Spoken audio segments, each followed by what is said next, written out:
Hello everybody, today we're going to be talking about this book, The Clay Ladies, written by Michael Bedard and illustrated by Les Tait. It's a beautifully illustrated book, and we are going to go over some of the main points in the book, and then you'll be able to read the book and complete the story on your own. While I'm reading the book, I want you to think about Florence and Miss Loring's relationship. See what it's like. So, shoo, shoo, the young girl hissed as she tried to scare a cat away from injuring a baby bird. The young girl realized that the bird was very young and seemed injured. She knew from rumors on the playground that there were some ladies that had a special caring touch with injured animals. The neighborhood referred to them as the Clay Ladies. With this knowledge quickly resurfacing from her memory, she rushes over to the repurposed church, which was now their home. She worked her way through the unkept lawn and knocked on the peeling door. A lady opens the door and leads the girl through a cluttered and dingy room, and leads the girl to her partner, Florence, and says, "This young lady has something you should see." Florence confidently takes the bird into her hands. Her hands were strong yet tender, in love with living things. She decides that the bird needs time to heal and recover, so she places it in a cage and hangs the cage in mid-air so the cats cannot torment the baby bird. The young girl returns to check on the bird, and before she leaves, Florence reaches into a large tub full of water near the door and brought out a lump of clay. She broke the piece in two and handed half to the girl. She encourages the girl to look for a figure within her clay, looking for the life in it. As the girl is still cradling the clay in her hands, she notices Miss Loring up on a scaffold, working on a sculpture of a mother holding a baby. Miss Loring laughed, and the laughter sifted down like dust in the still air after Florence made a comment to her.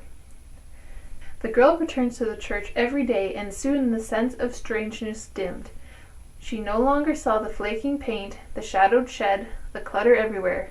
More than the bird, though, it was wonder that drew her there.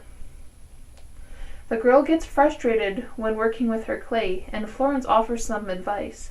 It's like music, one shape singing with the next in harmony. That's not a thing you can teach. You have to feel it, that's all. Try and feel the life in it. If it's not there, start again. Again and again and again.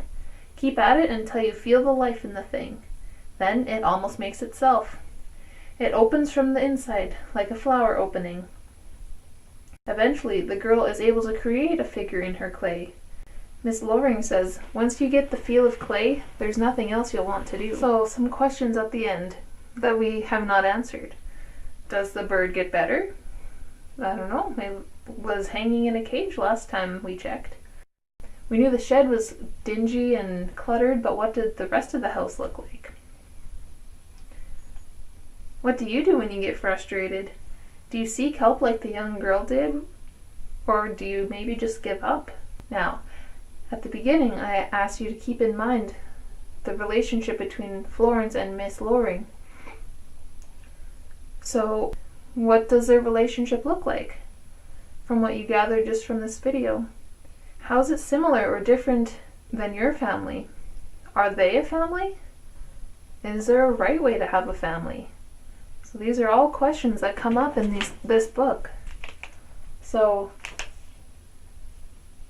why is Florence and Miss Loring both with another woman and maybe not like the traditional family you used to seeing? So these are some things to consider when we're reading the book.